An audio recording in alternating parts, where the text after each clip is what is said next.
9장 2절에서 13절의 말씀입니다. 마가복음 9장 2절에서 13절 말씀입니다. 저 한 절씩 교독하시도록 하겠습니다. 6일 후에 예수께서 베드로, 야고보, 요한만 따로 데리고 높은 산으로 올라가셨습니다. 그런데 예수께서 그들 앞에서 모습이 변하셨습니다. 예수의 옷은 이 세상 그 누구도 더 이상 희게할 수 없을 만큼 새하얗고 광채가 났습니다. 그리고 거기에 엘리야가 모세와 함께 그들 앞에 나타나 예수와 이야기를 나누었습니다. 베드로가 예수께 말했습니다. 주여, 우리가 여기 있는 것이 좋겠습니다. 우리가 초막 3개를 만들어 하나에는 주를, 하나에는 모세를, 하나에는 엘리야를 모시도록 하겠습니다. 모두들 몹시 두려웠기 때문에 베드로는 무슨 말을 해야 좋을지 몰라 이렇게 말했습니다. 그때 구름이 나타나 그들 위를 덮더니 구름 속에서 소리가 들렸습니다. 이는 내 사랑하는 아들이라. 그의 말을 들으라. 그 순간 그들은 주위를 살펴보았습니다. 그러나 그때는 이미 아무도 보이지 않고 오직 예수만 그들과 함께 계셨습니다. 산을 내려오시면서 예수께서 제자들에게 단단히 일러 두셨습니다. 인자가 죽은 사람 가운데서 살아날 때까지는 지금 본 것을 아무에게도 말하지 말라. 제자들은 이 일을 마음에 새겨두면서도 죽은 사람 가운데서 살아난다는 것이 무슨 뜻인지 몰라 서로 물어보았습니다. 제자들이 예수께 물었습니다. 왜 율법 학자들은 엘리야가 먼저 와야 한다고 말한 것입니까? 예수께서 대답하셨습니다. 참으로 엘리야가 먼저 와서 모든 것을 회복시킨다. 그런데 왜 성경에는 인자가 많은 고난을 받고 멸시를 당할 것이라고 기록된 것이냐? 너희에게 말한다. 엘리야는 이미 왔다. 그런데 사람들은 그에 대해 성경에 기록되어 있는 대로 그들 자기들 마음대로 대했다. 아멘. 오늘의 말씀 요약을 한번 같이 읽어보도록 하겠습니다. 시작. 새 제자만 데리시고 높은 산에 오르신 예수님이 희고 빛나는 모습으로 변모되십니다. 예수님이 엘리야와 모세와 함께 이야기하시고 제자들은 하늘의 음성을 듣습니다. 예수님이 제자들에게 지금 본 것을 부활 때까지 전하지 말라고 경고하시는데 그들은 깨닫지 못하고 엘리야에 대해 묻습니다. 아멘. 예수님께서는 엿새 전에 가이사랴 빌립보에서 하나님의 구속 원리에 따라 메시아로서 십자가의 순환을 당하실 것임을 제자들에게 예고하셨습니다. 그리고 오늘 본문 말씀이 2절에서 13절까지는 유명한 변화산 사건, 그리고 그와 관련해서 예수님과 제자들이 나눈 대화에 대한 기록입니다. 변화산 사건은 8장 29절에 나오는 예수님의 메시아 되심에 대한 베드로의 신앙 고백을 성부 하나님께서 확인해 주신 사건이고, 그리고 동시에 예수님의 구속 사역이 구약 율법과 예언이 성취되는 것을 보여주는 의미이기도 합니다. 오늘 본문 말씀을 통해서 몇 가지 중요한 사실을 저희가 배울 수 있는데, 먼저 2절에서 6절 말씀을 통해서 우리가 배울 수 있는 것은 성도는 영광의 자리가 아니라 십자가의 자리에 있어야 한다라는 것입니다. 다시 한번 2절에서 6절 말씀을 함께 읽어보도록 하겠습니다. 시작. 6일 후에 예수께서 베드로, 야고보, 요한만 따로 데리고 높은 산으로 올라가셨습니다. 그런데 예수께서 그들 앞에서 모습이 변하셨습니다. 예수의 옷은 이 세상 누구도 더 희게 할 수 없을 만큼 새하얗고 희고 광채가 났습니다. 그리고 거기에 엘리야가 모세와 함께 그들 앞에 나타나 예수와 이야기를 나누었습니다. 베드로가 예수께 말했습니다. 주여, 우리가 여기 있는 것이 좋겠습니다. 우리가 초막 3개를 만들어 하나에게는 주를, 하나에는 모세를, 하나에는 엘리야를 모시도록 하겠습니다. 모두들 몹시 두려웠기 때문에 베드로는 무슨 말을 해야 좋을지 몰라 이렇게 말했습니다. 주님께서는 베드로와 야고보와 요한을 데리고 높은 산에 올라가셔서 변화되는 모습을 보여주셨습니다. 그 옷이 얼마나 희고 광채가 났는지 개역개정 성경을 보면 빨래하는 자가 그렇게 희게 할 수 없다 이렇게 써 있습니다. 아무리 옷을 깨끗하게 빨아도 그렇게 희고 광채가 날 수 없다라는 것이죠. 이 세상의 옷으로는 이처럼 희고 새하얗게 광채를 낼 수 없기 때문에 이것은 이 세상의 광채가 아니라 하늘의 영광으로 빛나는 광채라는 것을 나타내고 있는 것이죠. 그리고 엘리야와 모세가 나타나 예수님과 이야기를 나누었습니다. 유대인들에게 있어서 엘리야와 모세는 특별한 사람이었죠. 모세는 율법을, 엘리야는 예언자의 대표적 인물이었기 때문에 이들이 예수님에게 나타나 함께 말씀을 나누셨다는 것은 예수님께서 율법과 선지자들이 예언했던 바로 그 메시아이고 또 율법과 선지서의 예언들을 성취하실 분이라는 사실을 암시하고 있는 것입니다. 병행구절인 누가복음 9장 31절을 보면 그들은 영광에 쌓여 나타나 예수께서 예루살렘에서 이루실 일, 곧 그분의 떠나가심에 대해 말하고 있었습니다. 이렇게 기록되어 있습니다. 즉 예수님의 십자가의 순환과 부활에 대해서 얘기를 나누고 계셨던 것이죠. 그런데 그 모습을 본 베드로는 주님께 주님과 모세와 엘리야를 위한 초막을 짓겠다고 제안을 하였습니다. 그는 일주일 전에 주님의 십자가 순환 예고를 듣고 항의했다가 예수님으로부터 사단이라는 충격적인 말을 들었죠. 또 하나님의 일보다는 사람의 일을 생각한다고 엄하게 꾸중을 들었습니다. 그럼에도 불구하고 베드로는 또다시 사람의 일을 생각하고 말을 한 것이죠. 지금 변화산상에서 예수님께서 모세와 엘리야와 함께 이야기하고 있는 말씀이 무엇입니까? 방금 말씀드린 대로 십자가의 순환을 얘기하고 있었죠. 그러나 베드로와 다른 제자들은 그 말씀이 귀에 들리지 않았습니다. 그들에게는 오직 변화산 위에 영광만이 보일 뿐이었던 것이죠. 그들은 십자가 없는 영광만을 구하였습니다. 그래서 제자들은 여기 있는 것이 좋사오니 이렇게 얘기를 한 것입니다. 제자들만이 아니라 갈보리 언덕보다 훨씬 높고 영광스러운 변화산을 더 좋아하는 성도들이 많이 있습니다. 갈보리 언덕의 십자가의 고통과 처절함은 나의 것이 아닐 뿐더러 생각할 필요도 없는 것이죠. 다 지나간 것이기 때문에 그래서 편한 신앙생활을 추구하는 것입니다. 복음을 전하지 않고 교회를 섬기는 것을 꺼려합니다. 그러나 우리가 기억해야 할 것은 변화산의 영광은 갈보리 언덕에 십자가의 사건이 있은 후에 예수님께서 받으실 영광이라는 사실입니다. 미리 제자들에게 그 영광의 예수님의 모습을 보여준 것입니다. 그렇기 때문에 갈보리의 순환이 없었다면 변화산의 영광도 성취되지 않았을 것입니다. 하나님의 영광을 얻기 위해서 반드시 필요한 것이 갈보리의 십자가였던 것입니다. 그러나 그것은 우리에게도 마찬가지입니다. 우리가 이 세상에서 예수님을 믿음으로 얻게 되는 순환을 거치지 않고서는 천국의 영광은 얻을 수 없는 것이죠. 십자가에는 영광만 있는 것이 아닙니다. 거기에 따른 고통과 순환이 있었죠. 바울은 로마서 8장 17절에서 우리가 그리스도와 함께 영광을 받기 위하여 고난도 함께 받아야 될 것이다 라고 말하고 있습니다. 그러므로 우리는 주님과 함께 갈보리로 가는 것을 주저하거나 두려워해서는 안 되겠습니다. 여러분, 변화산에 머물지 마시고 그 산에서 내려와서 갈보리 십자가의 길을 가시기 바랍니다. 주님의 십자가의 길을 가는 사람들에게만 변화산의 영광도 함께 주어진다는 것을 우리는 명심해야 되겠습니다. 그럴 때 우리들의 신앙은 점점 더 높은 곳으로 오르고 세상의 광채가 아니라 하늘나라의 영광의 광채가 빛나는 거룩한 옷을 입게 될 것입니다. 여러분은 지금 변화산에 계신지요? 아니면 갈보리의 언덕을 주님과 함께 오르고 계십니까?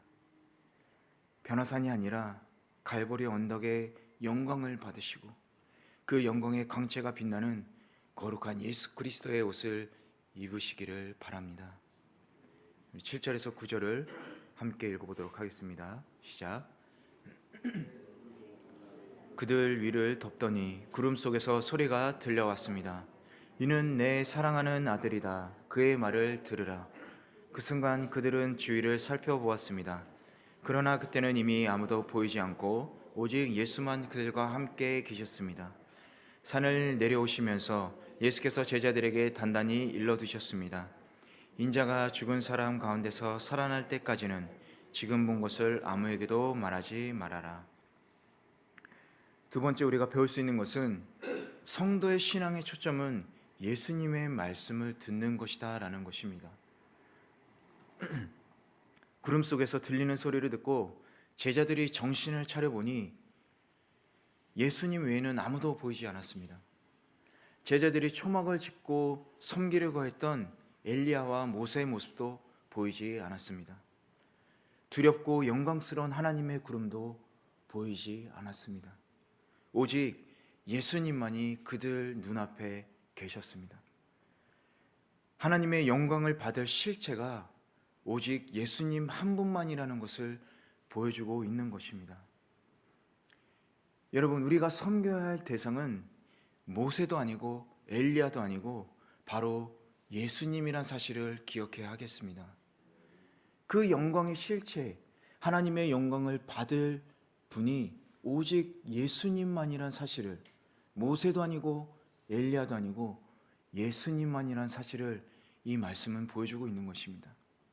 그 어떤 대상도, 그 어떤 굉장한 현상도 아닌 예수님만을 우리가 바라보고 섬겨야 한다는 것을 오늘 말씀은 말하고 있는 것입니다. 여러분, 신앙이란 무엇입니까? 어떤 대상을 바라보고 그 가르침을 지키고 따르는 것을 말하지요. 그래서 부처를 믿는 사람들은 부처만 바라보고 그 가르침을 따르지요. 다른 우상을 섬기는 사람들도 마찬가지입니다. 그 만들어진 우상을 보고 그 우상을 섬기는 것이죠. 성도가 예수님이 아닌 다른 것을 바라볼 수 없습니다. 우리가 예수님을 믿는다면 우리는 당연히 예수님만을 바라봐야 하는 것이죠. 그것이 바로 신앙의 초점을 예수님에게 맞추는 것입니다. 우리가 그 신앙의 초점을 예수님에게 맞추지 않기 때문에 우리는 신앙생활을 하면서 낙심하게 되는 것이죠. 왜냐하면 예수 그리스도 외에 이 세상의 모든 것들은 언젠가 다 사라질 허무한 것들이기 때문입니다.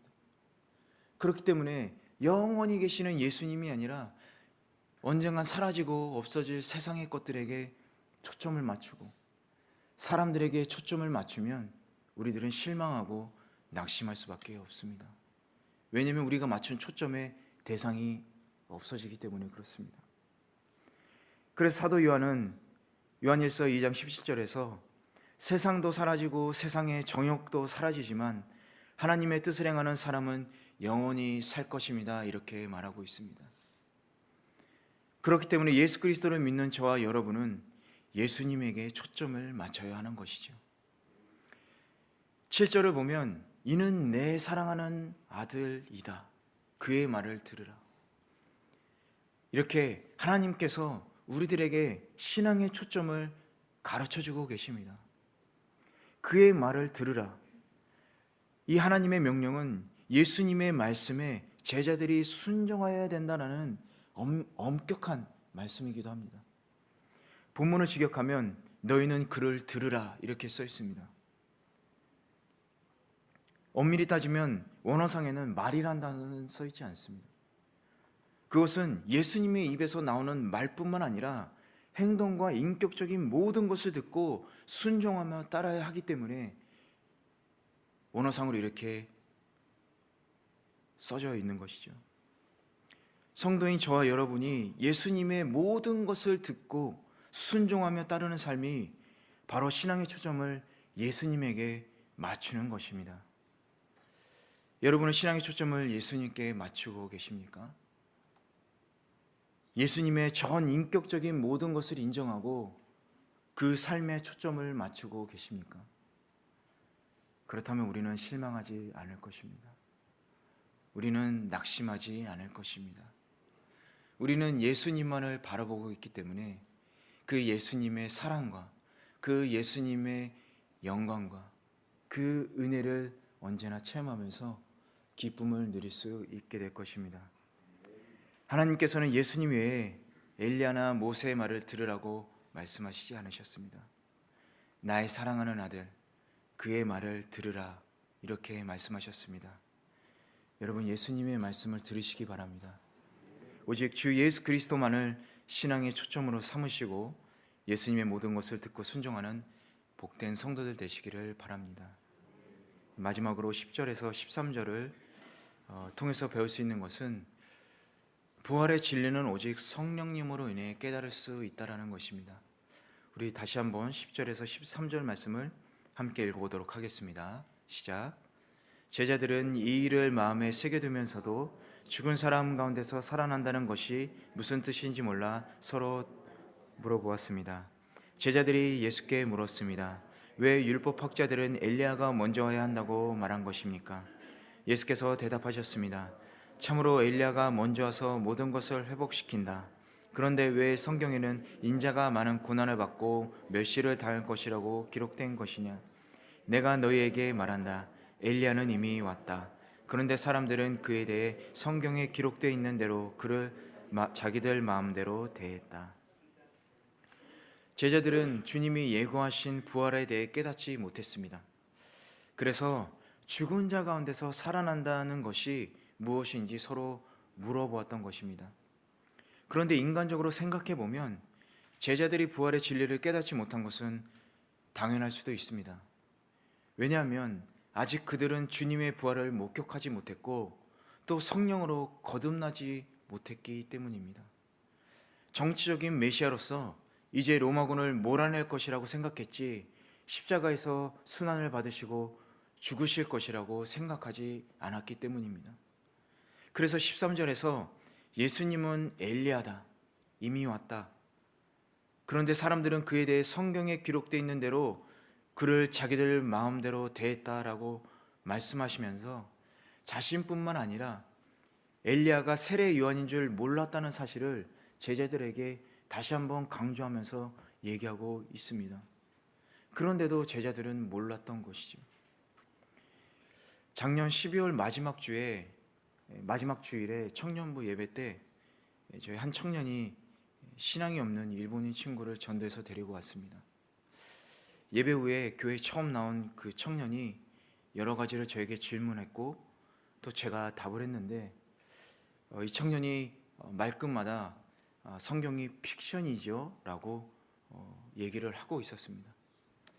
그래서 처음에는 제가 성경은 픽션이 아닙니다 이렇게 얘기를 했는데 계속 성경은 픽션이니까 이렇게 단정지어서 얘기해서 제가 조금 기분이 안 좋아졌어요. 물론 전 마음이 좋기 때문에 화를 내진 않았지만 조금 더 열정적으로 이렇게 설명을 하게 됐습니다. 성경이 픽션이 아닌 이유에 대해서 예를 들어가면서 반박을 했어요. 그러자 더 이상 얘기할 게 없어진 친구는 이젠 가봐야 되겠다고 이러고 자리를 떠났습니다. 나중에 들으니 그 청년은 인간의 죄에 대해서는 이해할 수 있었다고 얘기를 했습니다. 그 청년이 구원받기를 지금도 기도하고 있는데요. 놀라운 것은 그 청년은 계속 픽션이라고 얘기하고 있는데 그 청년을 데려온 저희 청년부 친구는 옆에서 눈물을 많이 흘리고 있었습니다. 저한테 하나님이 살아계신 것을 목사님 말씀을 통해서 제가 체험했습니다. 극단적인 상황이죠. 제가 이 말씀을 드리냐면 부활의 진리는 인간의 이성으로는 깨달을 수 없기 때문에 그렇습니다. 예수님의 부활 진리를 아무리 논리적으로 설명해도 불신자들은 깨닫지 못합니다. 아니 믿지 않습니다. 그 청년처럼 픽션이라고 생각을 하죠. 그들의 이성으로 도저히 이해할 수 없고 상상하기 어려운 영역이기 때문에 그렇습니다. 그렇기 때문에 부활의 진리는 오직 성령으로 그 심령이 거듭난 성도들만이 믿고 깨달을 수 있는 것입니다. 고린도전서 12장 3절에 그러므로 나는 여러분에게 알려드립니다. 하나님의 영으로 말하는 사람은 아무도 예수는 저주받은 사람이다 라고 할 수 없고, 또 성령으로 말미암지 않고는 예수는 주이시다 라고 할 수 없습니다. 이 써있는 말씀 그대로인 것이죠.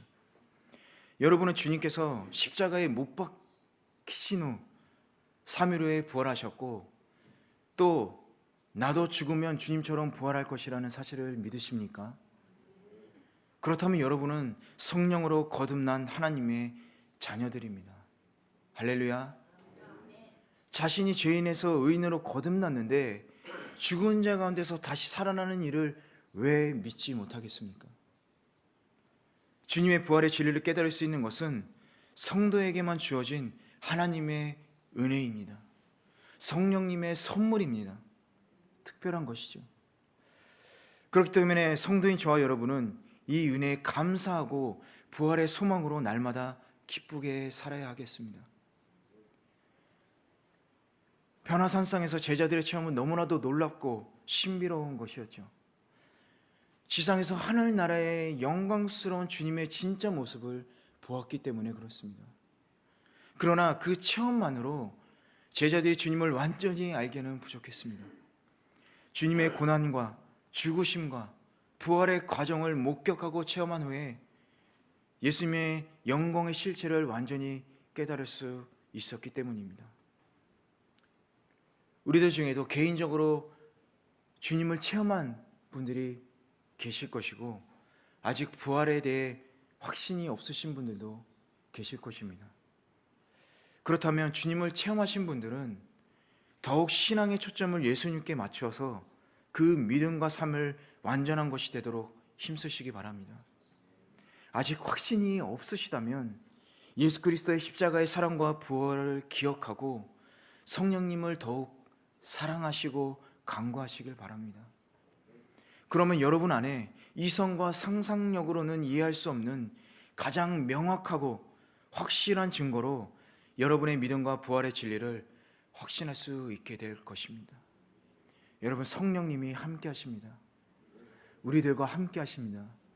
예수님께서 우리들에게 주신 것은 부활의 생명만이 아닙니다. 이 세상에서도 거룩한 백성으로 살아갈 수 있도록 성령님을 보내주신 것입니다. 그 성령님으로 인해서 우리가 믿음의 확신을 가질 수 있는 것입니다.